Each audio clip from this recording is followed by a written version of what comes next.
Bien, buenas noches. Respetando el tiempo de todos, vamos a dar inicio a la clase de hoy.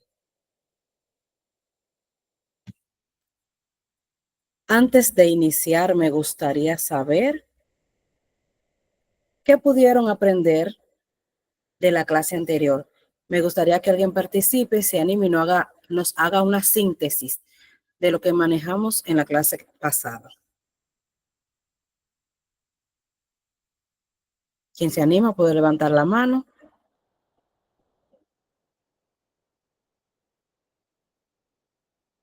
Decir qué fue lo más relevante para usted.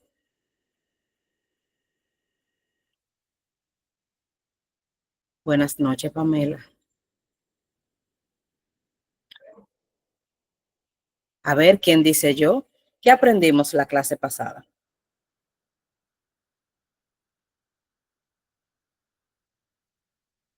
Bueno, en la clase pasada iniciamos hablando sobre los conceptos básicos de bioseguridad, sobre los principios éticos, sobre el marco legal.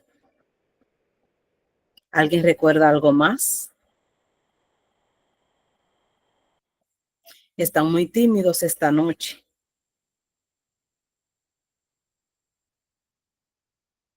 ¿Me escuchan? ¿Me pueden confirmar si me escuchan, por favor?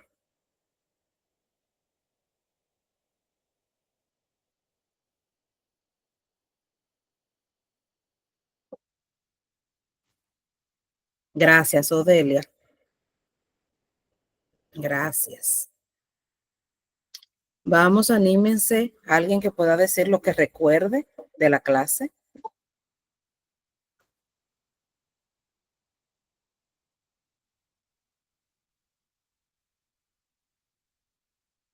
Bien, pues vamos a iniciar entonces. Hablábamos que bioseguridad es una responsabilidad de todo, que es el cuidado que debemos tener en cuanto a nosotros mismos, nuestros compañeros, los pacientes, es proteger, es cuidarme a mí para cuidar a los demás y así evitar propagar las infecciones asociadas a la atención de salud. Al hacer esto, contribuimos incluso con el país. ¿Por qué? Porque estos pacientes que tenemos ingresados en nuestro hospital y esos familiares que están ahí brindándole atención, luego se van a desplazar a la comunidad. Si devolvemos un paciente y un familiar libre de riesgo a la comunidad, estamos contribuyendo a la salud de esa comunidad y a la vez del país. Bien, denme un momento para compartir la pantalla y vamos a dar inicio.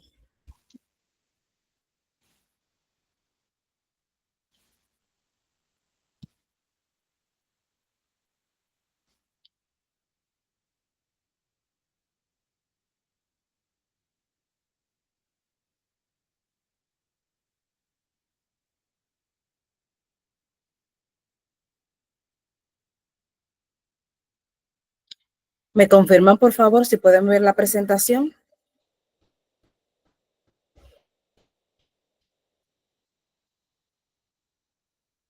Jóvenes,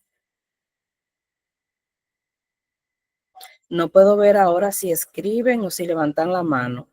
¿Me pueden confirmar si están viendo la presentación? Sí, profesora, a ver si se ve. Muchas gracias. Bien, entonces nuevamente le damos la bienvenida al Instituto GCAP y a este curso gratuito de bioseguridad hospitalaria. Su docente Ilcia Santos desde República Dominicana y hoy iniciamos nuestra clase número 2. Iniciamos con esta frase. Hoy retomamos el camino del cuidado consciente. La bioseguridad no es solo norma, es compromiso ético con cada vida que tocamos. Me gustaría que alguien, por favor, me ayude a leer. ¿Quién se anima a leer esta diapositiva? Si alguien levantó la mano, puede iniciar la lectura, por favor.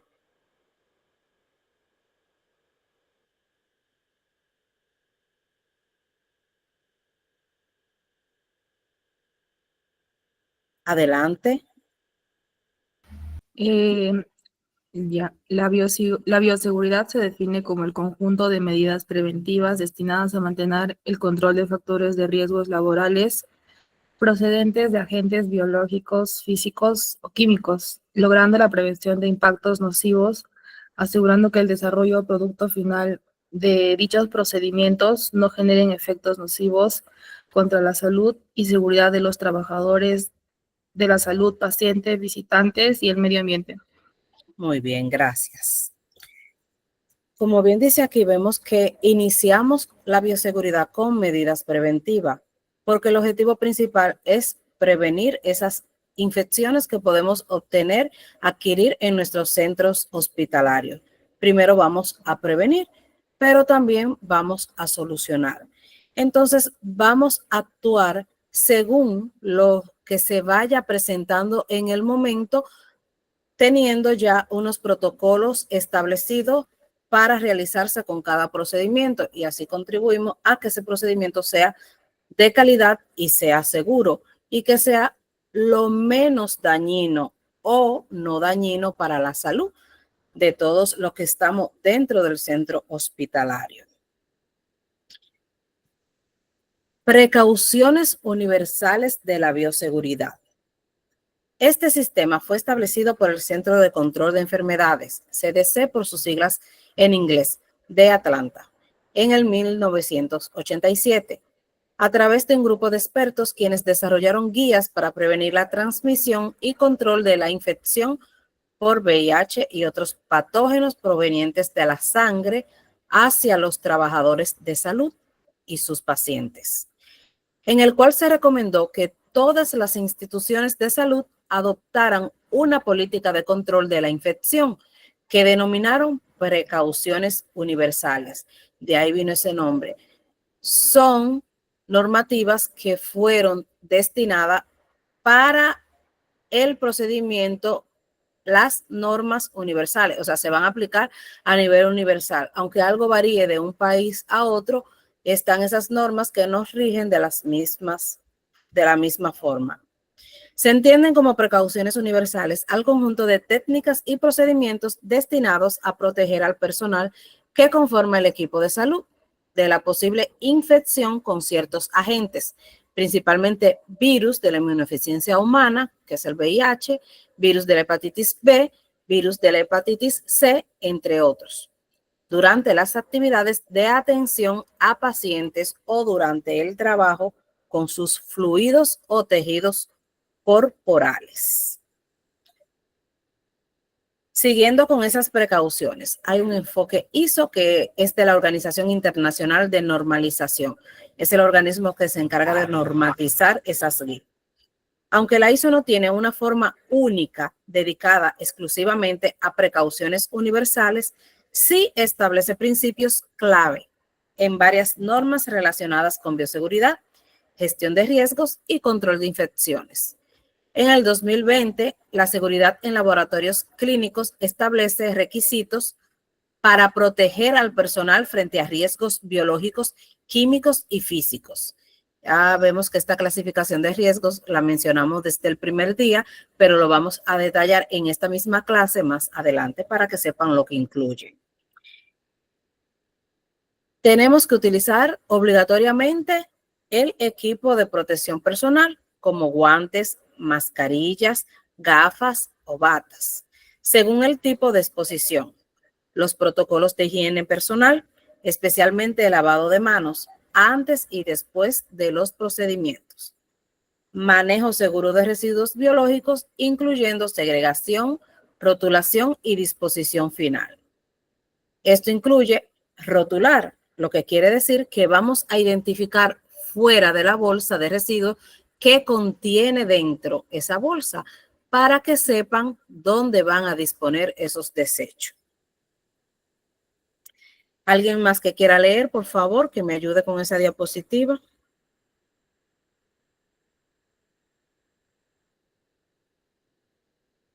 ¿Alguien se anima a leer, por favor? Bien, continuamos. La capacitación continua es parte también de estos estándares internacionales según la ISO. Hay que continuamente capacitar el personal en prácticas seguras y actualización de protocolos. Los protocolos se realizan, pero hay que actualizarlo cada cierto tiempo. Por lo general se hace 5 años, pero si se presenta algún evento, se debe de integrar un accionar referente a ese evento ocurrido.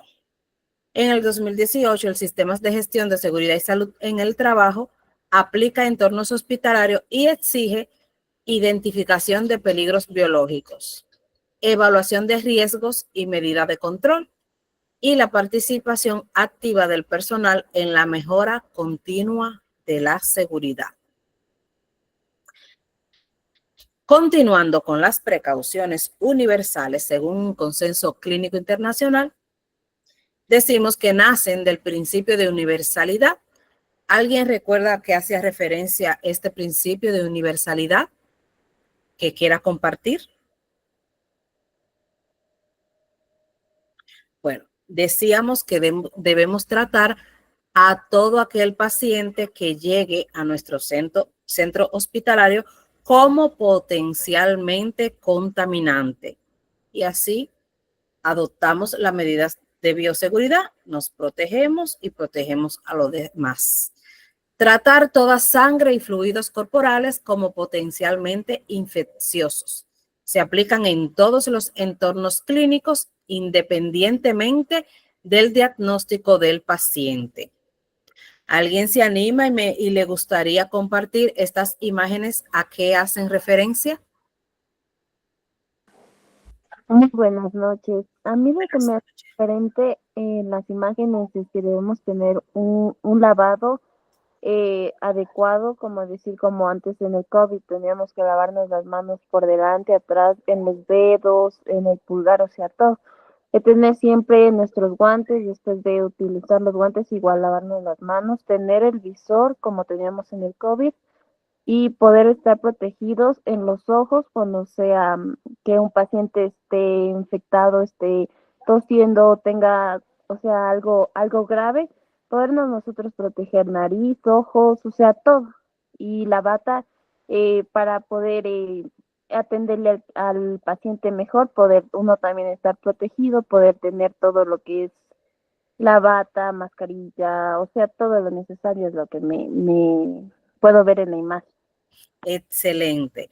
Agregando a eso, recordamos que el lavado de manos debemos hacerlo antes y después de tocar tanto el paciente como el entorno del paciente o cualquier superficie, porque quizás a alguien que se le haya escapado realizar su lavado de manos toque una superficie y ya está contaminada. Aunque yo me lave las manos, si toqué esa superficie, ya me contaminé. Entonces, siempre debemos lavarnos cuando tenemos contacto con el paciente, con el entorno y con cualquier superficie, y antes de realizar cualquier procedimiento. Los guantes, pues, nos van a crear una barrera entre nosotros y el paciente. Cuando toquemos al paciente, pues tendremos nuestras manos protegidas. Siempre debemos usarlo cuando hay una piel que no está intacta, que tiene pérdida de la continuidad, sea con una herida o una úlcera, con algo que esté afectada. Debemos de colocarnos los guantes para protegernos y también para proteger al paciente. Y muy bien, como decías, utiliza las mascarillas o tapabocas, cubrebocas, como le llamen en su país, la careta o mascarilla facial, siempre y cuando estemos expuestos a aerosoles o a salpicaduras, porque en los ojos tenemos mucosas y las mucosas son muy sensibles a adquirir cualquier infección si tiene contacto con algo contaminado. Entonces, la bata desechable, hay también batas quirúrgicas que son de tela, pero lo más recomendable es la desechable.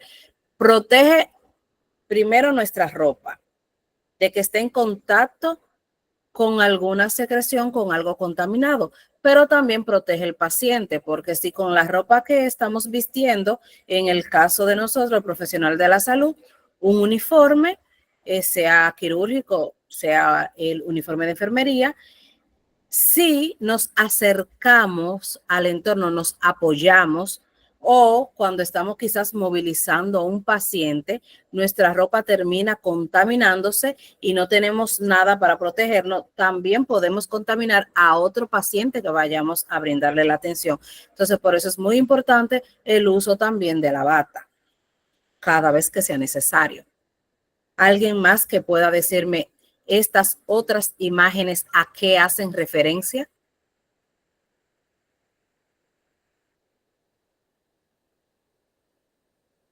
¿Alguien se anima y puede compartirnos qué quieren decir? Muy buenas noches.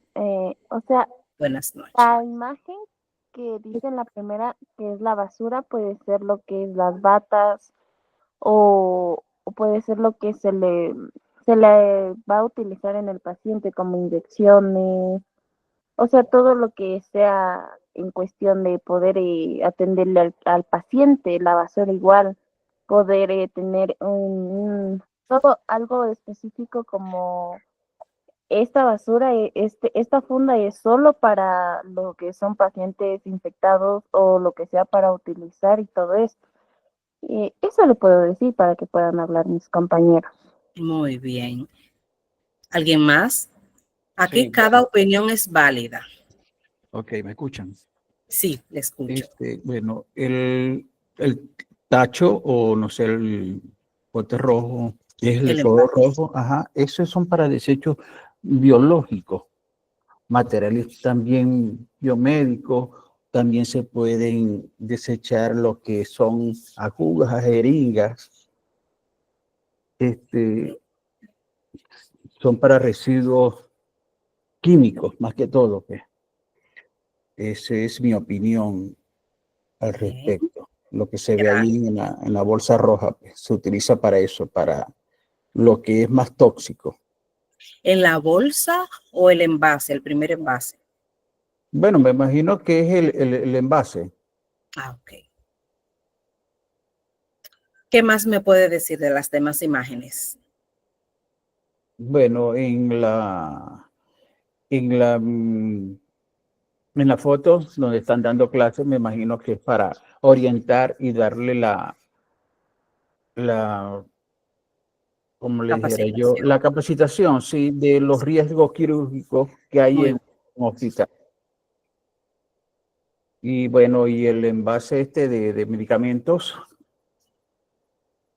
puede ser también como algo que es un químico que es fuerte, contaminante, digo yo, porque todo es como algo contaminante ahí, discúlpeme la palabra. Ese bien. es mi ver. Ok, gracias por su participación. Entonces, este primer envase que vemos ahí es el que le llamamos guardián. Es para descartar objetos cortopunzantes. ¿A qué le llamamos objetos cortopunzantes? A las agujas, a los bisturí, a los trocar, que son una especie de agujas ya para funciones más profundas. Todos los objetos cortopunzantes van ahí y así evitamos el riesgo de que el personal, incluso de mayordomía, cuando esté tomando los desechos para disponer de ellos, tengan una punción accidental. Entonces, este envase trae un orificio donde ellos se colocan y no se destapa. Es solamente un orificio donde se van echando cada vez que se van utilizando. Las bolsas indican la forma correcta de desechar los residuos. Son bolsas de diferentes colores, como le había dicho anteriormente. Más adelante vamos a hablar de esa clasificación. Se rotula por fuera y se cierra muy bien para luego desecharla. La imagen con el frasco hace referencia a las vacunas. Recuerden que estamos hablando de precauciones universales que debemos tomar en cuenta para evitar la contaminación y la propagación de enfermedades asociadas a la atención de salud. Entonces, la vacuna es muy importante que el personal de salud, principalmente, esté vacunado. ¿Con qué? Bueno, pues se vacuna contra la influenza, contra la hepatitis B y contra el tétanos. Esas son las vacunas más importantes que se le ponen al personal de salud para protegerlo. La imagen de abajo, donde ven un brazo ahí como con un paño, hace referencia a la limpieza y desinfección de las superficies. Toda superficie se debe de considerar contaminada porque la tocamos, la toca cualquier persona que pasa por ahí puede tocarla, incluso el familiar que esté atendiendo a un paciente y quizás no se puso guante para proteger sus manos y va hacia la estación de enfermería o el estar médico a buscar una atención o hacer alguna pregunta y toca la superficie. Entonces siempre debemos limpiar y desinfectar la superficie. La otra, como bien decía el compañero, es una imagen que hace alusión a la capacitación del personal en cuanto a bioseguridad. El letrerito rojo que vemos ahí bloqueado, restricción, es para hacer referencia a las áreas de aislamiento del hospital. Son áreas restringidas, precisamente porque ahí se ingresan pacientes que son infectos contagiosos y también debe haber una restricción del paso del personal, tanto del personal como de familiares, para reducir al mínimo la propagación de esa enfermedad infectocontagiosa. Bien, continuamos.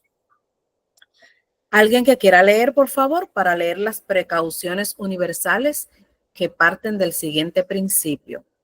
¿Quién me ayuda, por favor?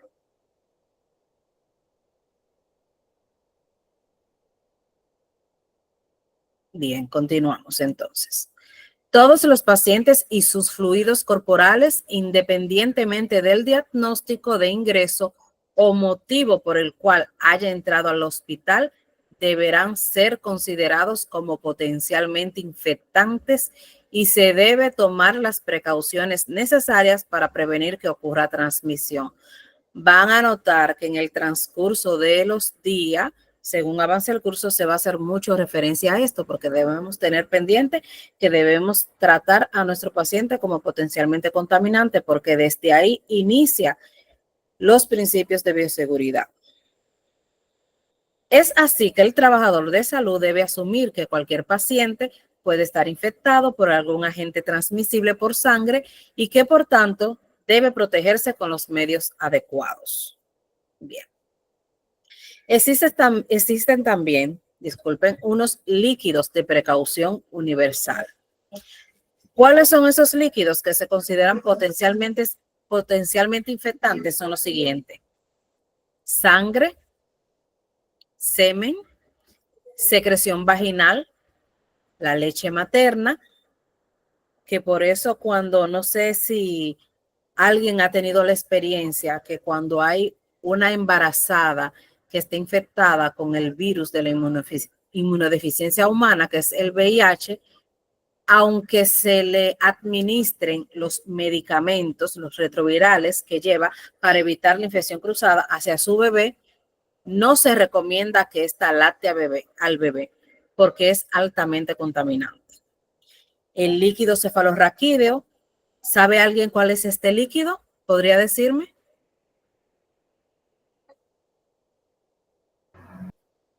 Líquido cefalorraquídeo, ¿cuál es? Buenas noches. Buenas noches. Es el líquido que se encuentra en la médula Espinal. ¿no? Espinal, perdón. Muy bien. Y se extrae mediante una punción lumbar. Es altamente contaminante. Está también el líquido sinovial. Si alguien sabe a qué hace referencia este líquido, puede abrir su micrófono y decirlo.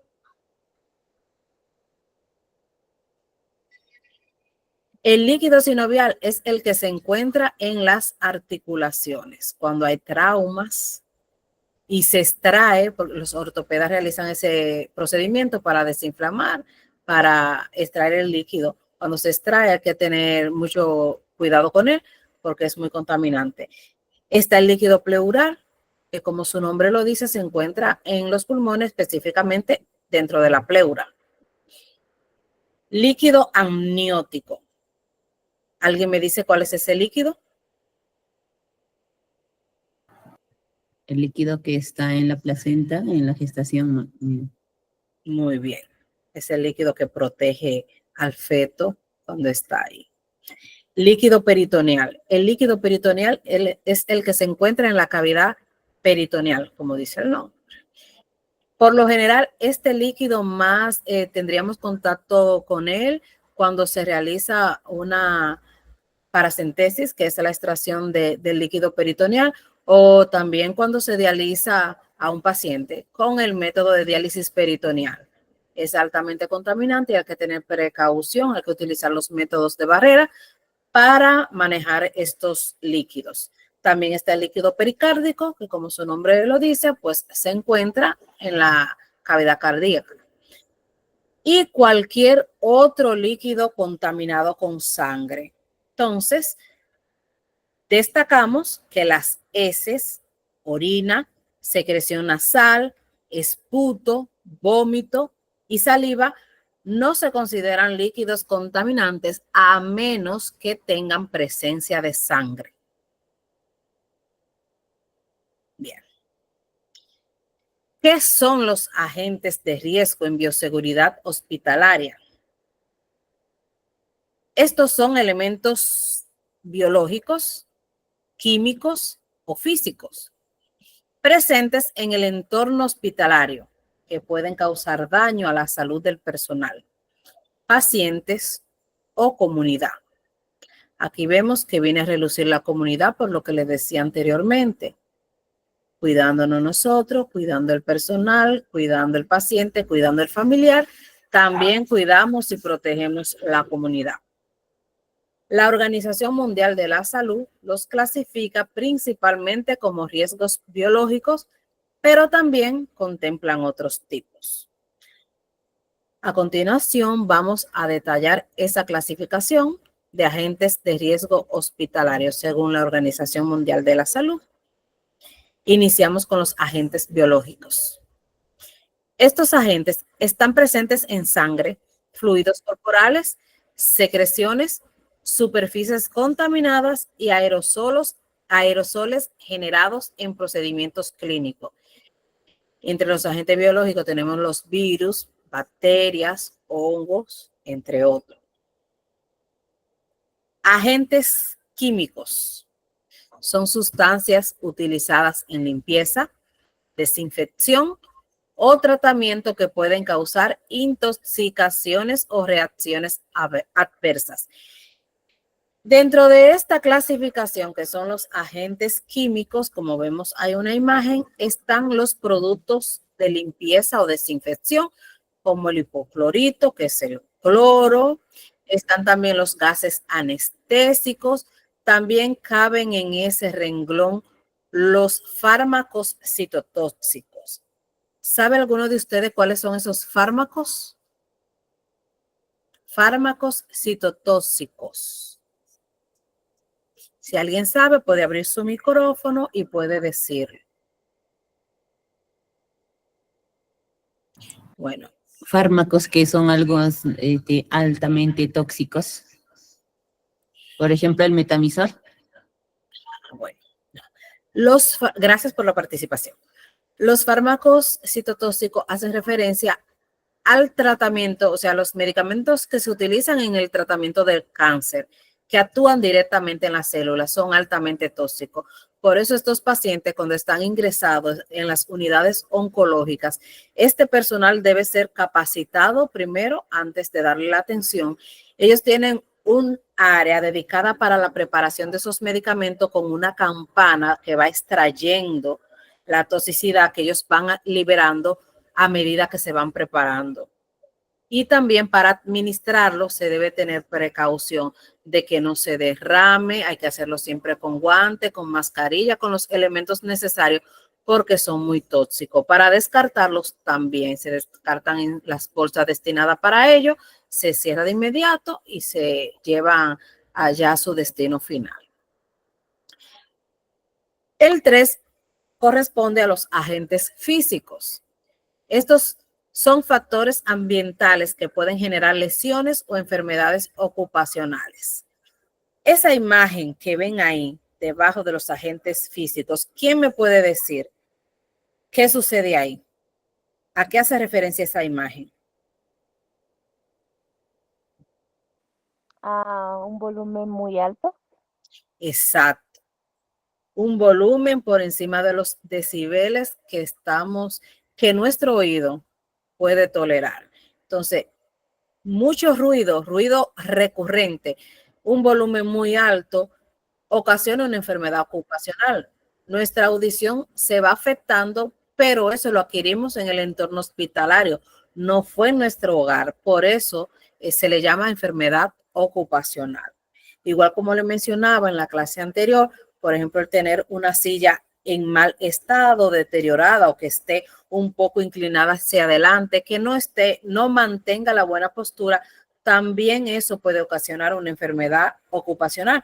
Podemos tener una desviación a la columna, como le llamamos comúnmente, que son escoliosis, debido a una postura por mucho tiempo inadecuada. La iluminación también. Ahí entra una enfermedad ocupacional porque si tenemos una iluminación deficiente para realizar un procedimiento, también nuestra vista se ve afectada.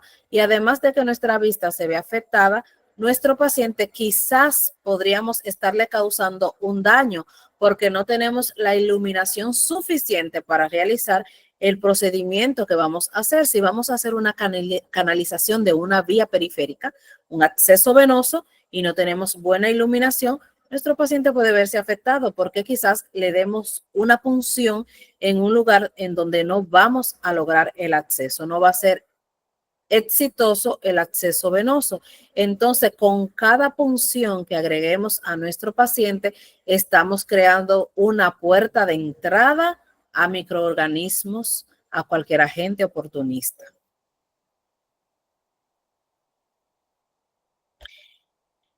Ahora vamos a ver estos factores de riesgos en bioseguridad en una pequeña tabla que nos explica un poco mejor a qué hace referencia. Tenemos la categoría aquí al lado, los biológicos, químicos, físicos y agregamos los ergonómicos aparte y los psicosociales. Biológicos, exposición a microorganismos patógenos. Ejemplo, ¿dónde podemos encontrar este factor biológico? En sangre infectada, en fluidos corporales, en cultivos y aerosoles. ¿Qué medidas de control podemos utilizar para evitar, para protegernos de estos factores biológicos?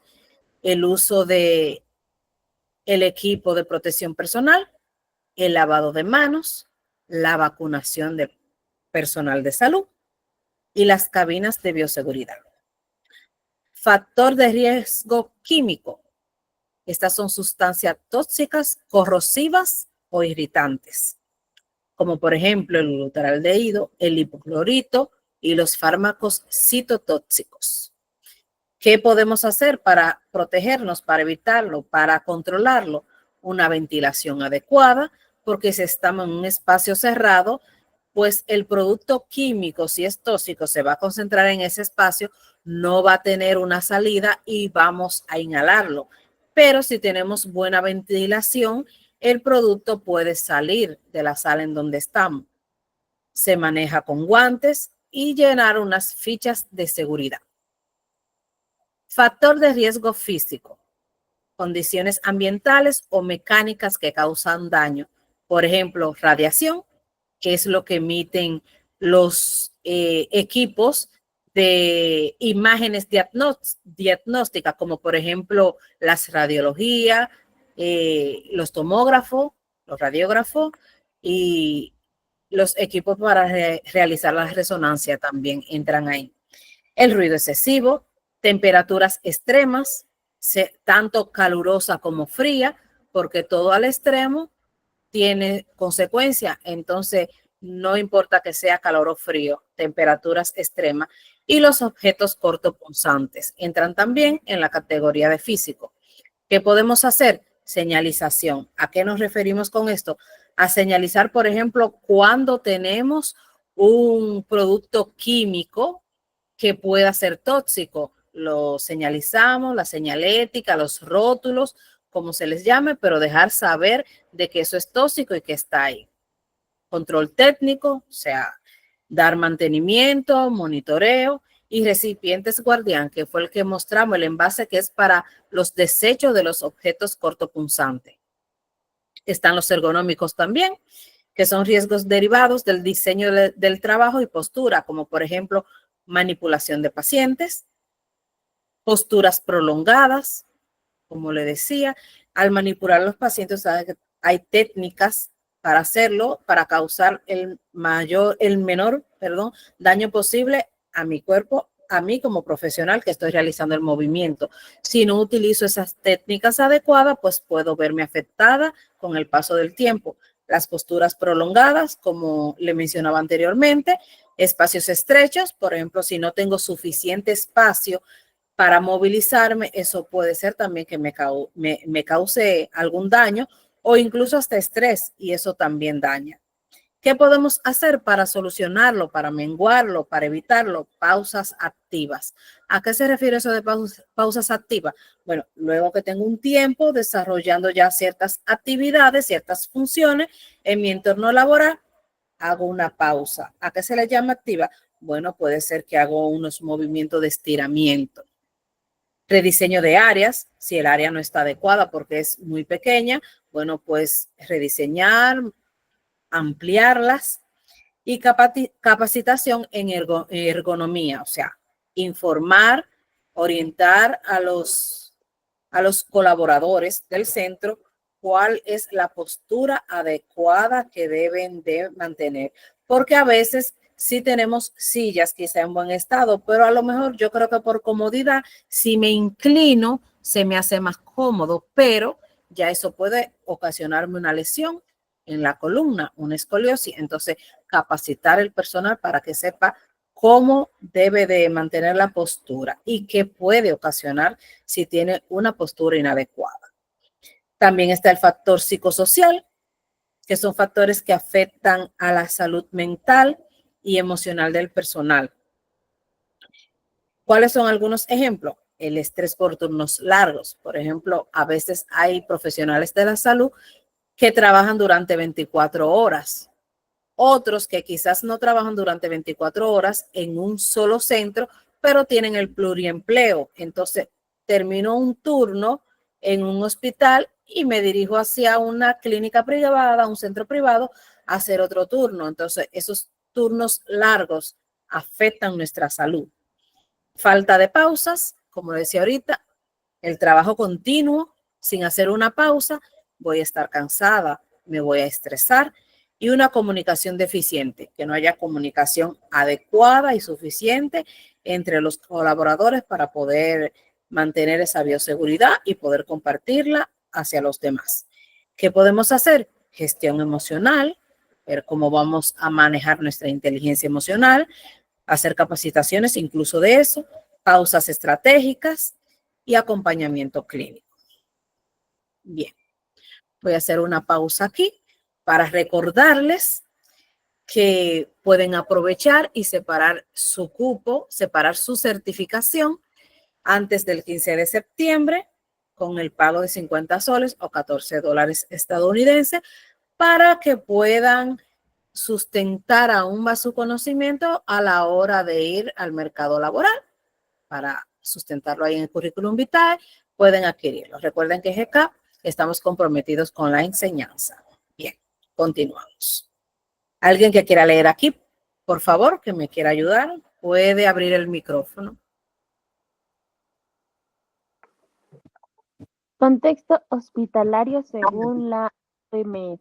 Los hospitales La son Organización entornos Mundial de la Salud. a disposición a estos agentes, especialmente en áreas de unidades, cuidados intensivos, laboratorios clínicos, salas de cirugía, áreas de aislamiento. Por eso la OMS enfatiza el uso de precauciones estándar, equipos de protección personal, EPP, y protocolos de manejo de residuos para mitigar estos riesgos. Bien, gracias. ¿Podría alguien decirme, tiene alguien una idea de por qué estas áreas son los que se consideran de alta exposición? Porque en la sala de laboratorio clínico es donde a nosotros nos hacen que llevemos las heces, la muestra de orina y nos sacan la sangre y ellos tienen que hacer, como decirlo, estar expuestos a lo que es las heces, la orina, la sangre. Esa sería mi opinión. Bien. ¿Y las demás áreas? ¿Alguien podría decir por qué se consideran de alta exposición? Bueno, en la sala de cirugía, porque ahí está el riesgo de la sangre, contaminarse con VIH, algo así. Y en el área de aislamiento es, la misma palabra lo dice, aislamiento para estar protegido. Bien, gracias. Muy de acuerdo. La unidad de cuidados intensivos, recordamos que ahí se ingresan los pacientes que tienen comprometidos los órganos vitales, que están en gravedad. Entonces, se manejan muchas enfermedades que a veces quizás debieran de estar en un área de aislamiento, pero por la gravedad del paciente debe estar en cuidados intensivos. Se manejan muchos fluidos, se aspiran secreciones, se descartan también la diuresis, que es la orina, las heces. Entonces, se manejan muchos residuos que son contaminantes. Como decía la participante en los laboratorios clínicos, recordando que si las heces y la orina no tienen sangre, no son altamente contaminantes, pero ahí se evalúa las analíticas, tanto sanguíneas como en orina y heces. O sea, están manejando sangre, manejan plasma, manejan hemoderivados. Entonces, es de alto riesgo. La sala de cirugía, como decía bien el señor, sí, hay mucho contacto con sangre. También recuerden que hay abscesos que se drenan también en sala de cirugía. Estos abscesos tienen colección de pus. Entonces, puede haber presencia de muchos fluidos corporales que son altamente contaminantes.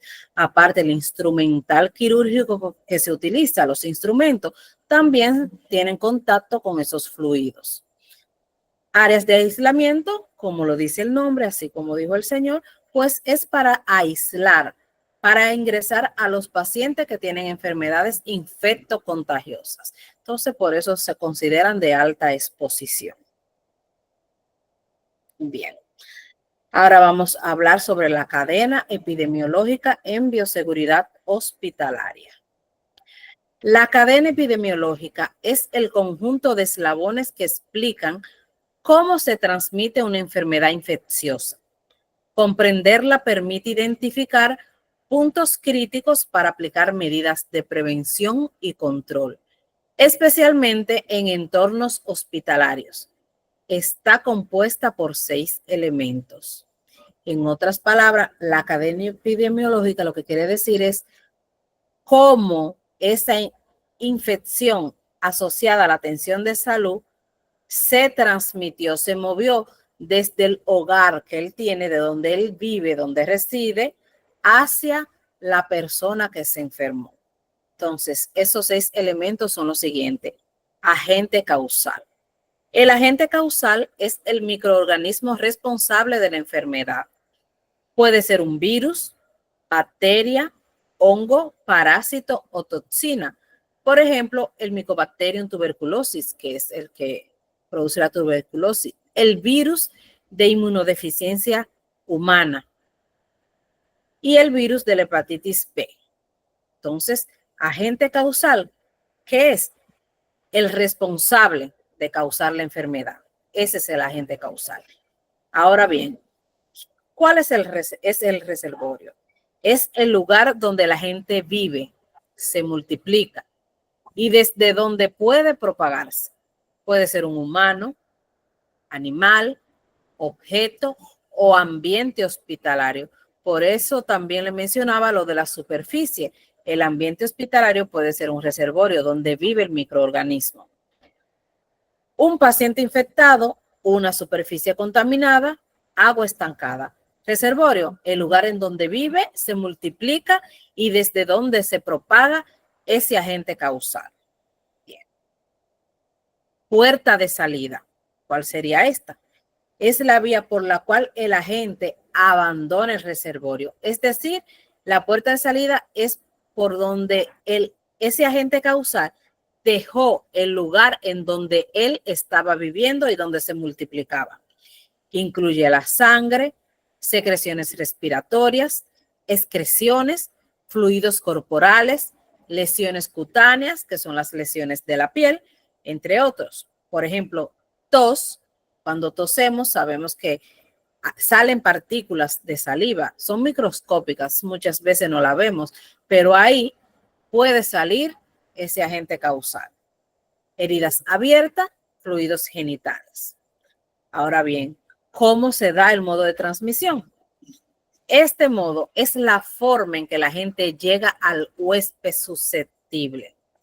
Puede ser por contacto directo, por vía aérea, gotas o aerosoles como la saliva al toser, al estornudar, fómites que son objetos contaminados, por ejemplo, utilicé una pinza quizás para realizar una cura, no hice el lavado que debía hacer, la dejé en un lugar equivocado, pues ella puede ser el modo de transmisión.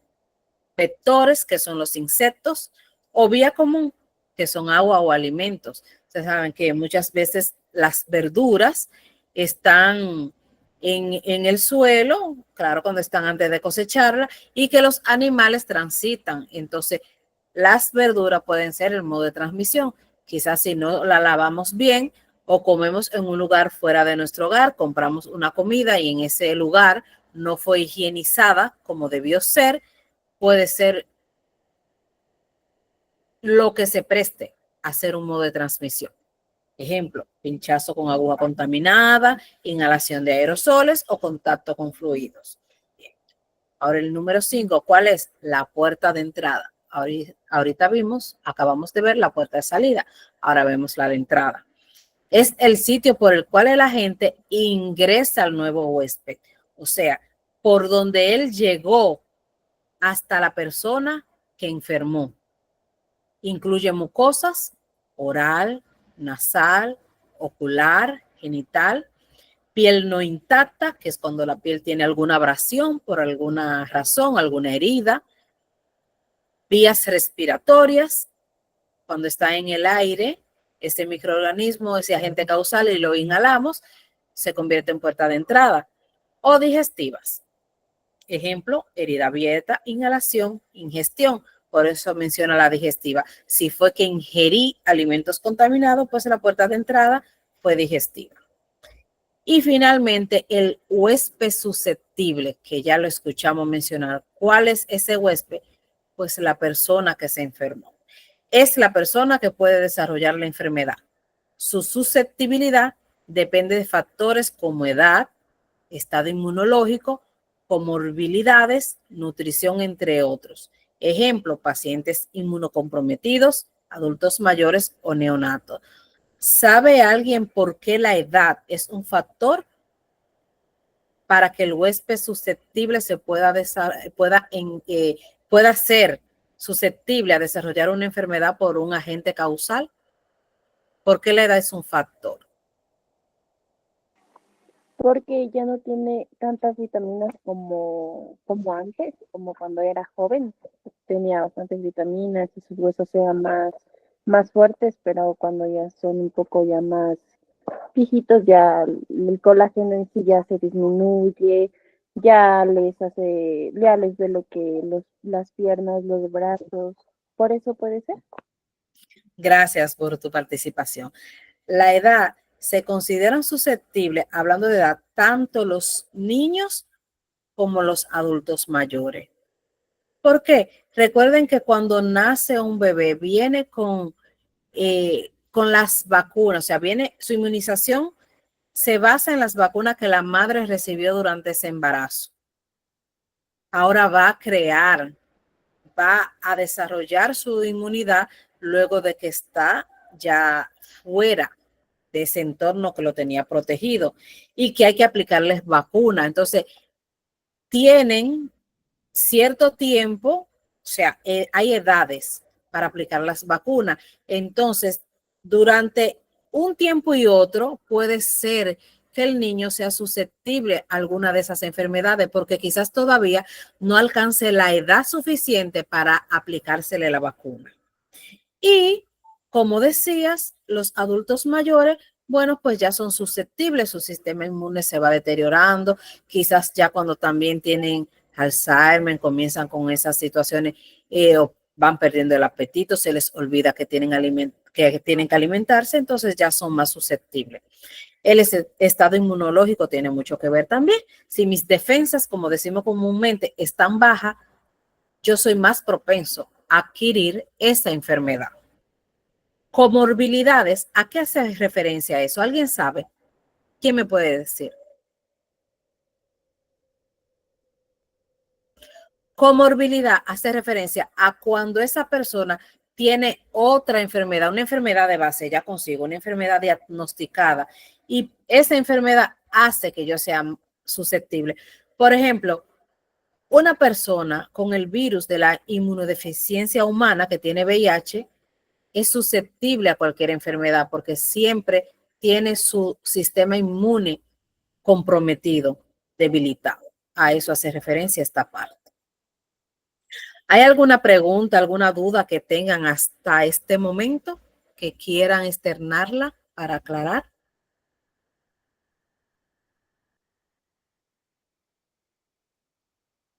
¿Alguna inquietud o algún comentario que quieran agregar?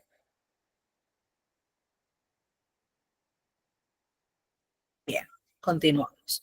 Aplicación en bioseguridad. Romper la cadena epidemiológica es el objetivo principal de las medidas de bioseguridad hospitalaria. ¿Cuál es esa cadena epidemiológica? La que acabamos de mencionar, que tiene esos 6 pasos. Cuando rompemos esa cadena, entonces ya el huésped deja de ser huésped porque no va a recibir la enfermedad. Tenemos que trabajar para que esa cadena no se dé. ¿Cómo se logra esto? Mediante el uso de equipos de protección personal.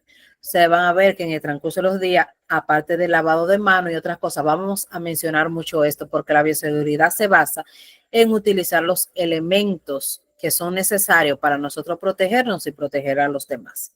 La higiene de manos, la desinfección de superficies, el aislamiento de pacientes altamente contagiosos, la vacunación del personal, como le mencionaba anteriormente, y el manejo seguro de residuos y objetos cortopunzantes. Siempre tener ese guardián en las áreas de atención para inmediatamente desechar el objeto cortopunzante en ese envase. Factores de riesgo institucional en bioseguridad. Según los lineamientos de la Organización Mundial de la Salud y documentos técnicos de bioseguridad, los factores institucionales se agrupan en varias categorías. Infraestructura inadecuada. Esto hace referencia, se le llama así cuando hay áreas clínicas sin ventilación adecuada, áreas donde hay pacientes ingresados con diversas enfermedades y no tienen ventilación. Falta de zonas de aislamiento. No tenemos esa zona para llevar allá a los pacientes infectocontagiosos. Entonces, nos vemos en la necesidad de ingresarlo en las salas comunes.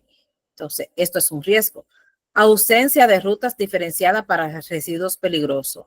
Es decir, ruta, señalizar por dónde esos residuos se van a transitar y cuál es el destino final. Instalaciones sin señalización de riesgo biológico, que no diga que aquí hay un riesgo biológico, no lo veamos. Entonces, esa señalización debe de estar siempre. ¿Cuál es el impacto? Aumenta la exposición a agentes patógenos y dificulta la contención de brotes.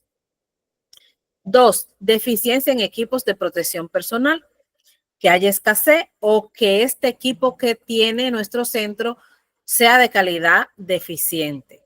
Unos guantes que se rompan con facilidad, unas mascarillas que se humedecen inmediatamente. Eso hace que sea un riesgo, aumenta el riesgo. O que no haya disponibilidad de estos elementos en todas las áreas. ¿Qué impacto nos lleva? Eleva el riesgo de transmisión directa entre pacientes y personal porque nos estamos protegiendo, no tenemos los insumos. Entonces, vamos así a atender al paciente porque lo tenemos que atender. Es un riesgo para nosotros, pero también estamos arriesgando la seguridad del paciente. 3, falta de protocolos y normativas claras. Ausencia de manuales de bioseguridad actualizados. Donde no hay un manual, puede ser que se olvide lo que se explique, pero si lo tengo ahí el manual, puedo ir a consultar. Protocolos no estandarizados para manejo de fluidos, residuos y accidentes laborales también. ¿Cuál es el impacto? Genera confusión y prácticas inseguras entre el personal. ¿Por qué genera confusión? Porque si no tengo aquí con qué yo verificar lo que debo hacer, puedo estar confundida y me puedo equivocar en mi accionar. Capacitación insuficiente de personal, escasa formación en bioseguridad, higiene hospitalaria y manejo de emergencia, falta de simulacros o entrenamientos periódicos. ¿Cuáles son los simulacros? Bueno, dramatizar una situación hipotética, algo que podría pasar. Hacemos un simulacro y ya el personal sabe cómo va a accionar. Esto aumenta la vulnerabilidad ante incidentes biológicos o químicos. Hay un incidente químico, quizás no voy a saber cómo debo proceder para evitar riesgos mayores. Gestión deficiente de residuos hospitalarios. Mezcla de residuos comunes y peligrosos. Esto hace referencia a no clasificar. O sea, todo lo voy a llevar en una sola bolsa de residuos. No, debo clasificarlo. Así sé que esto está contaminado y que son residuos comunes. Falta de contenedores adecuados y rutas de recolección segura. ¿Cuál es el impacto? Riesgo de contaminación cruzada y exposición comunitaria. Porque recuerden que luego nosotros mismos vamos a la comunidad porque vamos a nuestras casas, los pacientes familiares también. Entonces hay riesgo de que esa contaminación llegue a la comunidad. Bien. Cultura institucional débil e inseguridad. Baja percepción del riesgo entre directivos y personal. Falta de liderazgo en temas de bioseguridad. O sea, si no sé cómo se maneja la bioseguridad, no soy tampoco tan habilidoso para yo liderar, para tomar decisiones, esto puede afectar también. Y tolerancia a prácticas inseguras. ¿Qué quiere decir esto? Que bueno, lo hicieron así, no estaba muy bien, pero me voy a quedar ahí. O sea, tolero que esas prácticas que son inseguras se sigan repitiendo. Esto dificulta la implementación efectiva de medidas preventivas. Sobrecarga laboral y estrés organizacional como último. Turnos prolongados, que lo mencionaba anteriormente, escasez de personal. Si tengo poco personal para un alto volumen de trabajo, pues se me va a sobrecargar, se va a estresar el personal y alta rotación. Fatiga que lleva a errores, porque si soy muy cansado, me puedo equivocar. No debe suceder, pero puede suceder. Esto disminuye la adherencia a protocolos y aumenta el riesgo de accidentes. Ahora, ¿alguien quiere elegir una palabra o concepto que represente lo que más le impactó de lo que hemos hablado en esta segunda clase? Y que diga por qué le impactó. ¿Alguien que se anime? ¿Quién quiere decir una palabra o concepto que represente lo más impactante para usted de la clase del día de hoy? Pueden abrir el micrófono y pueden externarla.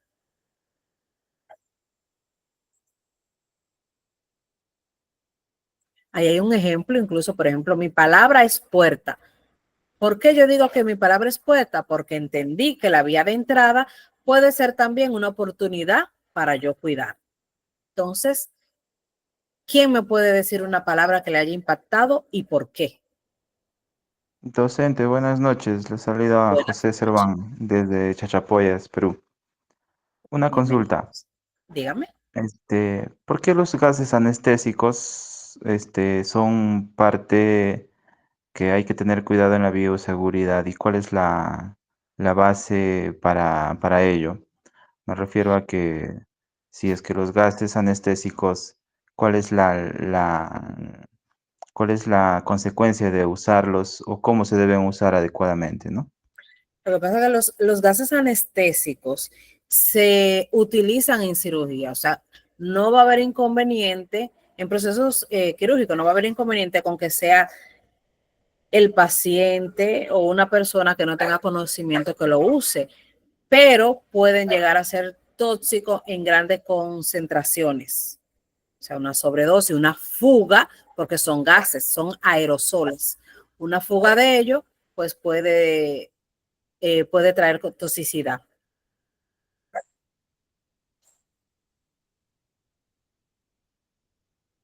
¿Alguien más? Bien. Entonces hago una última pregunta. ¿Qué aplicarías mañana de lo que aprendiste hoy? ¿Alguien quiere decir qué aplicaría mañana de lo aprendido el día de hoy?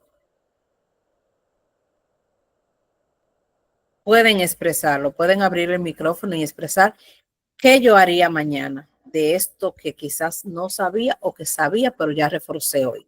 ¿Qué yo haría? Buenas noches. Bueno, lo que yo haría, muy bien dicho, es la protección física personal de uno mismo más el paciente. Eso lo aplicaría yo, utilizando los equipos adecuados, lavado de manos, guantes, mascarilla, siempre y cuando esté tratando a un paciente. Eso es lo que yo... Muy bien. Ujú. Recordando que tratamos a todos los pacientes como potencialmente infecciosos. Siempre utilizar los elementos, los equipos de protección personal y también cuidar al paciente. Bien. Para la próxima clase, que es la clase número 3, que será el domingo a la misma hora, vamos a estar hablando sobre normas generales de bioseguridad. Un poquito más vamos a abundar sobre el lavado de manos, el uso de elementos de protección, aislamiento hospitalario, la limpieza y la desinfección y el manejo seguro de elementos cortopunzantes. Se da, aunque no queremos y no es nuestra intención, pero siempre se dan muchos incidentes de punciones accidentales. Entonces siempre tenemos que tener pendiente el correcto desecho de esos objetos cortopunzantes. Bien, terminamos esta intervención con esta frase. La bioseguridad no termina en el protocolo. Comienza en cada decisión que tomamos con conciencia, respeto y vocación de cuidado. Los protocolos pueden existir, pero yo decido cómo voy a actuar para cuidarnos y para cuidar a los demás. Muchas gracias por su atención. Ha sido un placer compartir este nuevo día con ustedes. Buenas noches. Denme un momentito para dejar de compartir pantalla.